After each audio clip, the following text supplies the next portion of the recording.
Here's the challenge. Can you make a bad mic sound professional? I'm not talking about a cheap $100 mic. I'm talking about a $20 mic. Specifically, the Sony ECM CS3.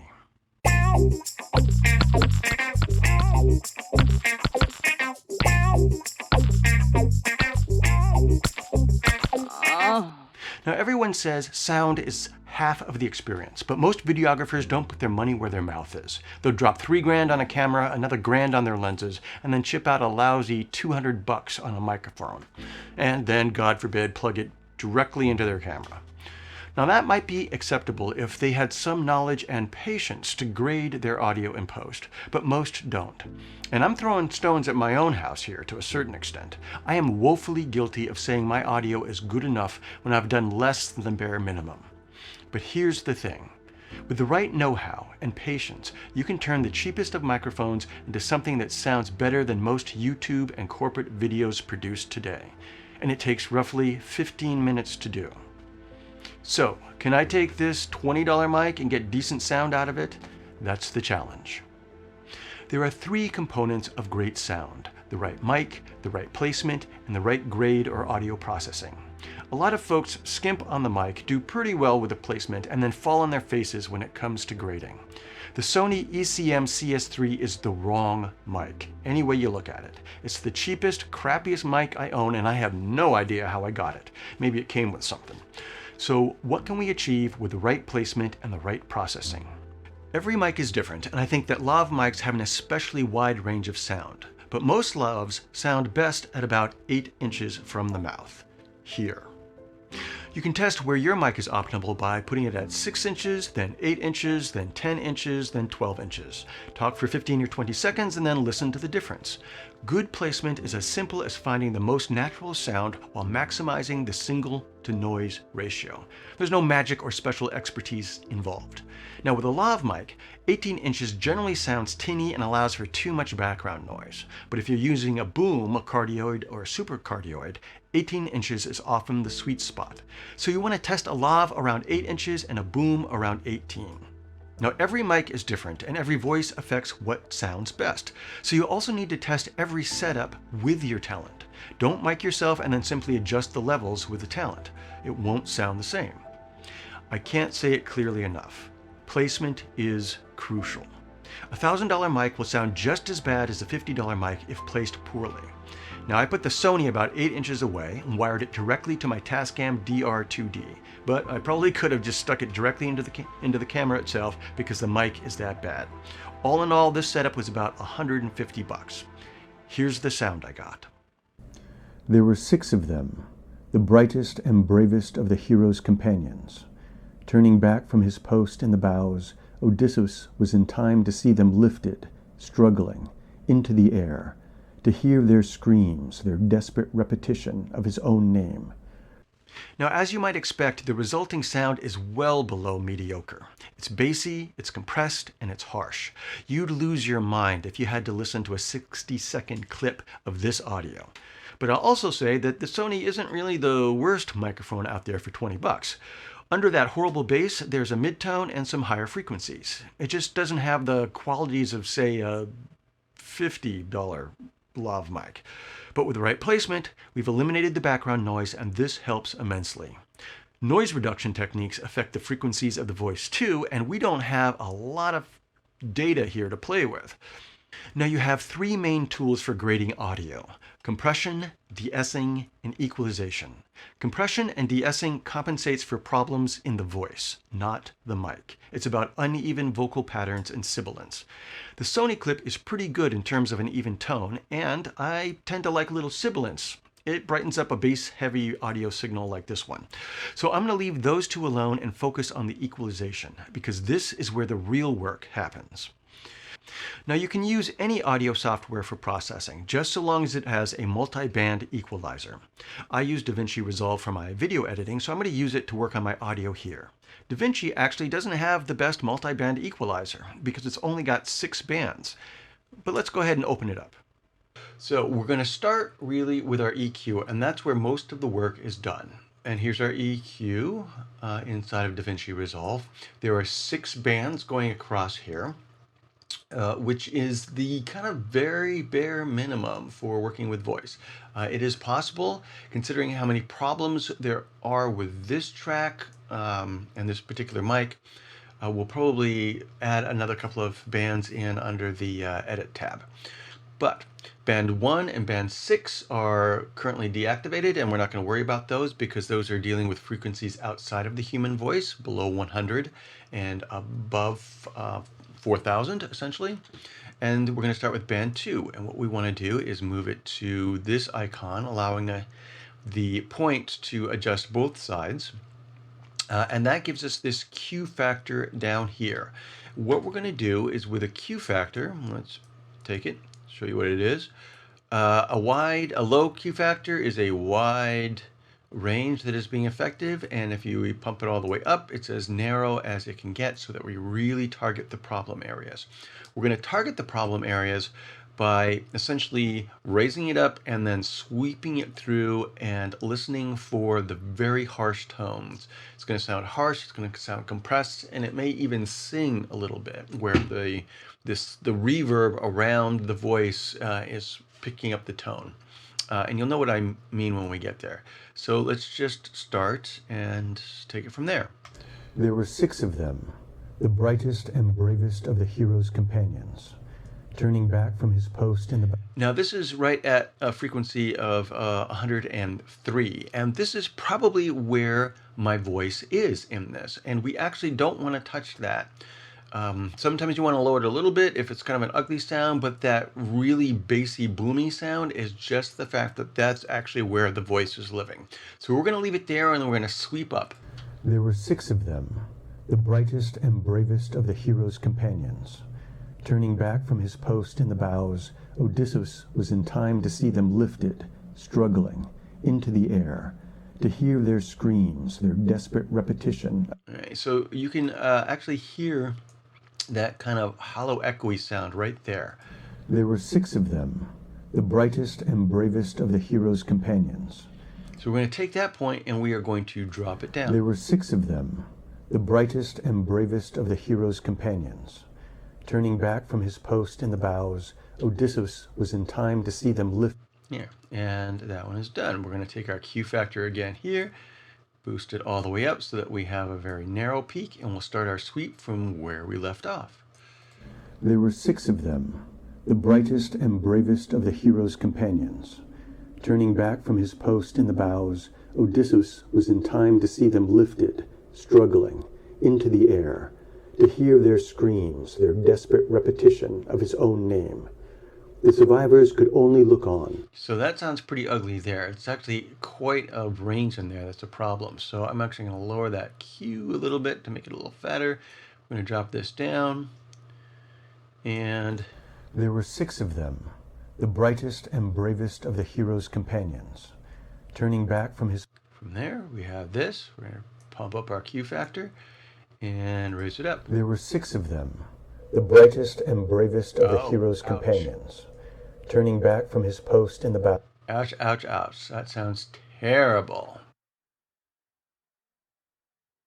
There were 6 of them, the brightest and bravest of the... Really ugly, so let's bring that one down. There were 6 of them, the brightest and bravest of the hero's companions. Turning back from his post in the bows, Odysseus was in time to see them lifted. And so essentially we always want to lower it somewhere between -5 and -10. You get much below that and it really starts to make the human voice sound strange.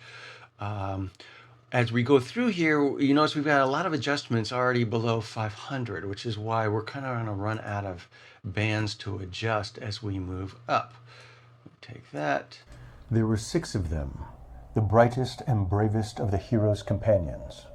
Turning back from his post in the bows, Odysseus was in time to see them lifted, struggling, into the air, to hear their screams, their desperate repetition of his own name.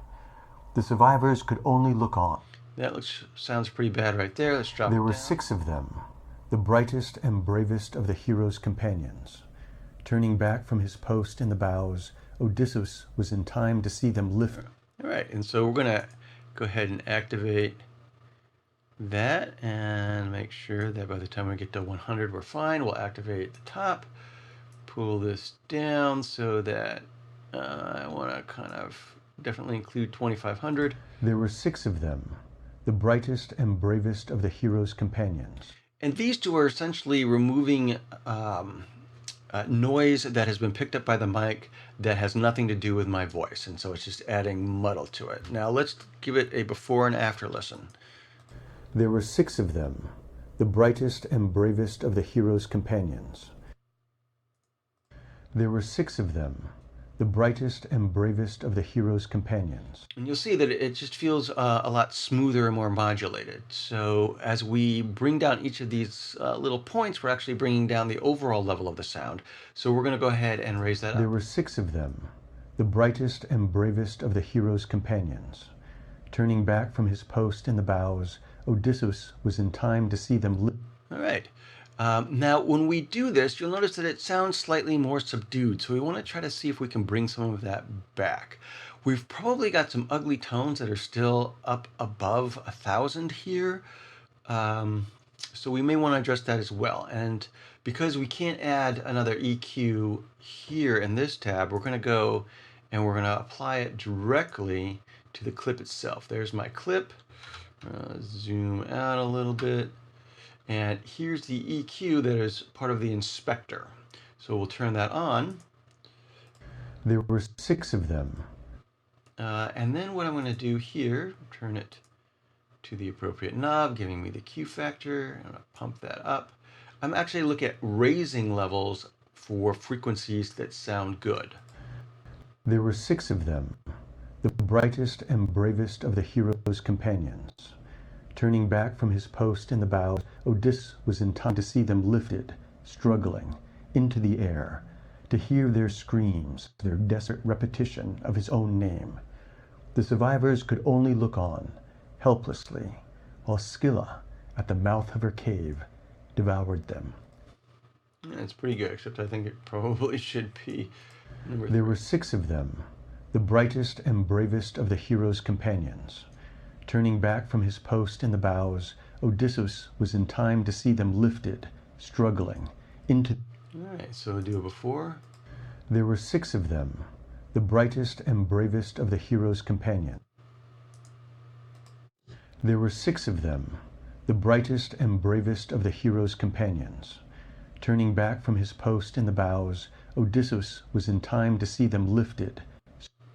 All right, and so we've just really gained 2 points here. The 1 and the 4 are pretty much just repeating what we've already done below, and so it's really kind of useless at this point. Okay, so now that I have this set up, I'm going to go back and do one last adjustment here on the Fairlight tab. We're going to take this and we're going to add to it, that's our audio 2, just a little bit more to kind of brighten it up and give it some energy again. So we're going to go to our dialogue processor. And when this pops up, it has everything basically turned on. We'll listen. There were 6 of them, the brightest and bravest of the hero's companions. Yeah, so we've lost our bass tones there, and there's a little bit of compression in kind of the upper mids. There were 6 of them. That's how it sounds with nothing. We're going to hit our excite. There were 6 of them, the brightest and bravest of the hero's companions. Turning back from his post in the bows. And so that is just giving it a little more energy in the upper registers of my voice. There were 6 of them. There were 6 of them, the brightest and bravest of the hero's companions. And lowering there. I'm going to try the expander and see how that sounds. There were 6 of them, the brightest and bravest of the hero's companions. There were 6 of them, the brightest and So it's actually not doing much. There were 6 of them. I'm going to leave it on. Let's try our compressor. There were 6 of them, the brightest and bravest of the hero's companions. Turning back from his post in the bows, Odysseus was in time to see them lift. There were 6 of them, There were 6 of them. So that's not really doing anything that I particularly like, so I'm going to leave it off. There were 6 of them, the brightest and bravest of the hero's companions. Gonna turn that off. Got some auto saving. There were 6 of them. And that's really starting to take out some of the tonal qualities. There were 6 of them, the brightest and bravest of the... And that's really rolling it off pretty hard. There were 6 of them, the brightest and bravest of the hero's companions. Turning back from his post in the bows, Odysseus was in time to see them lifted. But if I derumble lower... There were 6 of them. There were 6 of them, the brightest and bravest of the hero's companions. Turning back from his post in the bows... And that derumble is actually then taking out the kind of bassiness there, the having too much bass, then is a little overwhelming. And I'm just going to leave it at that for right now. And this will be our final audio going forward.